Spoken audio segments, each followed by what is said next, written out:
Hello everyone, मेरा नाम है बी ज्योति सिंह और आज मैं आप लोगों के सामने अपना ऑडियो लेके आई हूँ। आई होप मेरे इस ऑडियो से आपको टिप्स मिल सके कि आप किस तरीके से अपना हिंदी पेपर क्रैक कर सकेंगे।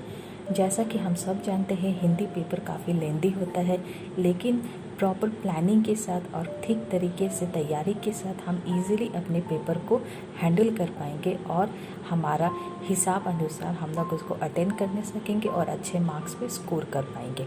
कुछ बातों का हमें ध्यान रखना पड़ेगा। पॉइंट नंबर 1, हमें हमारे एनसीईआरटी बुक को बहुत अच्छी तरीके से समराइज़ करना पड़ेगा, मीन्स उसे पढ़ना पड़ेगा। जैसा कि मैंने अपने पहले के ऑडियोज़ में बताया है कि जो क्वेश्चन है वो कहीं से भी उठा के हमें दे सकता है, हमें सिर्फ उसका आंसर पेश करना है या आंसर आप हमें प्रोसीड करना है। पॉइंट नंबर 2, हमें हमारे बुक का चैप्टर का नेम और उसके ऑथर का नेम बाय हार्ट याद रखना पड़ेगा, बिकॉज़ ये एक क्वेश्चन मैंडेटरी हमारे पेपर में आना ही आना है, चाहे वो अनसीन पैसेज हो या सीन पैसेज हो, चाहे वो क्वेश्चन आंसर हो या कुछ भी हो। हम लोगों को ये क्वेश्चन देगा ही देगा कि प्रस्तुत पंक्ति या कोई भी क्वेश्चन के रूप में दे, इस चैप्टर का नाम क्या है, पाठ का नाम क्या है और पाठ के लेखक का नाम क्या है। पॉइंट नंबर 3, हमें पॉइंट वाइज आंसर देना होगा। पॉइंट वाइज का मतलब है सीरियल वाइज। अगर हम सीरियल वाइज अपना आंसर लिखते हैं तो वो दिखने में काफ़ी ज़्यादा अट्रैक्टिव लगता है और एग्ज़ामिनर को बहुत ही ज़्यादा हेल्प होता है कि वो हमारे पेपर को इजीली चेक कर सके और उन एग्ज़ामिनर के ऊपर हमारा एक इम्प्रेशन भी बन जाता है। Point number 4, to the point answer. जैसा कि मैंने अपने पहले ऑडियो में बताया है कि हमें हमारा पॉइंट वाइज आंसर देना होगा according to marking scheme and according to word limit. अगर एक शॉर्ट क्वेश्चन है 1 मार्क्स का तो उसका वर्ड लिमिट है 15 to 20 वर्ड, तो हमें उस 15 to 20 वर्ड में अपना आंसर कंप्लीट करना होगा। सो हमें जितना पूछा गया है उतना ही आंसर देना होगा, अदरवाइज़ हम बिना मतलब का अगर उसको एक्सप्लेन करने जाएंगे तो एक हमारा लॉस क्या है, वर्ड लिमिट एक्सीड कर जाएगा और सेकेंड एग्ज़ामिनर के ऊपर उसका गलत इम्प्रेशन पड़ जाएगा। पॉइंट नंबर 5, हम चाहे तो हमारे इम्पॉर्टेंट पॉइंट को पेंसिल से हाईलाइट कर सकते हैं। जैसे कि अगर हमें पोएट का नाम या फिर पोएट का नाम बताना है, क्वेश्चन में अगर पूछा गया है कि इस चैप्टर का नाम बताओ या इस ऑथर का नाम बताओ, तो उस चैप्टर और ऑथर का नाम लिखने के बाद हम उसको पेंसिल से एक अंडरलाइन कर देंगे तो वो काफ़ी ज़्यादा इजी हो जाता है और हेल्प हो जाता है एग्ज़ामिनर को कि हम लोगों ने अपना आंसर दिया है। अब मैं कुछ पोएम के ऊपर मैं हाईलाइट करना चाहूँगी। बेसिकली हम लोगों को ये क्वेश्चन आता ही आता है कि पोएम के कुछ लाइन्स उठा के दे देंगे और प्रस्तुत दिया हुआ काव्यांश को एक्सप्लेन करो, मीन्स व्याख्या लिखो। पोएम को एक्सप्लेनेशन देने के लिए हमें 3 भाग में आंसर लिखना पड़ेगा। पहला भाग है संदर्भ। संदर्भ होता है इंट्रोडक्शन। इंट्रोडक्शन मीन्स हमें पोएम का इंट्रोडक्शन लिखना पड़ेगा, जैसे कि प्रस्तुत पद्यांश हमारे पाठ्य पुस्तक आरोह। बुक का नेम मीन्स बुक का नेम क्या है, आरोह। देन हम लिखेंगे पाठ का नाम, चैप्टर नेम एंड इसके लेखक का नाम। तो वो आंसर कैसा होगा, संदर्भ, प्रस्तुत पद्यांश हमारे पाठ्य पुस्तक आरोह, भाग, पाठ का नाम और इस पाठ के लेखक या लेखिका का नाम।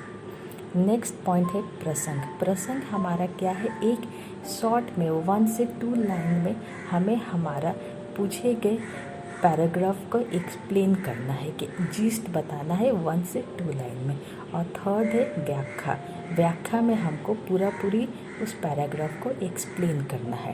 तो संदर्भ मीन्स इंट्रोडक्शन, प्रसंग मीन्स जिस्ट एंड व्याख्या means brief explanation.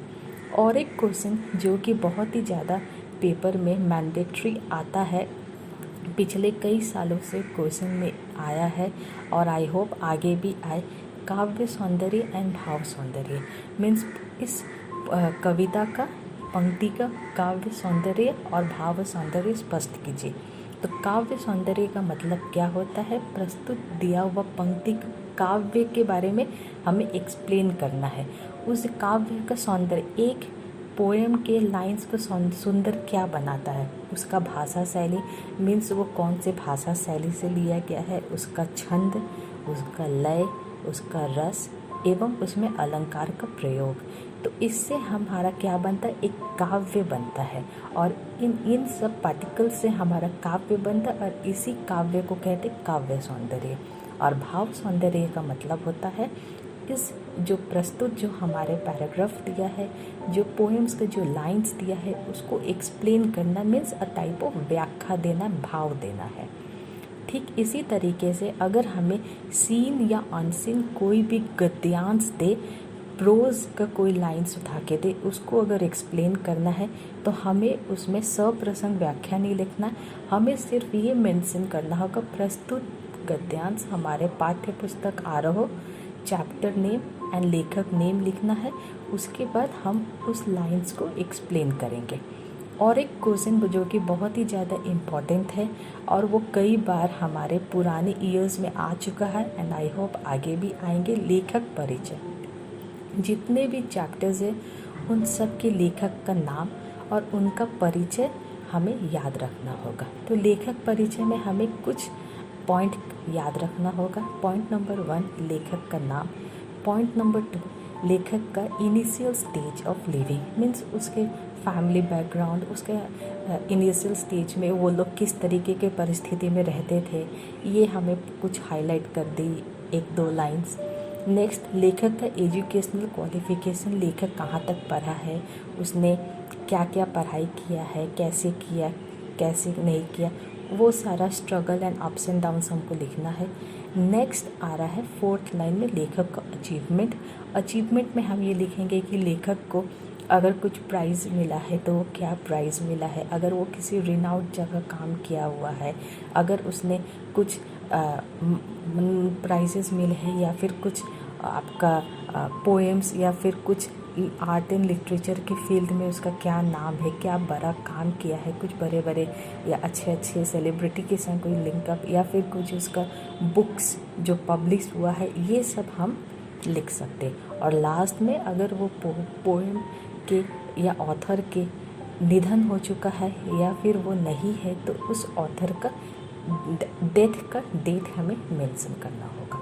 So I hope मेरे इस टिप्स एंड ट्रिक्स से आपको हेल्प हो कि आप किस तरीके से अपना एग्जामिनेशन पेपर क्रैक करें।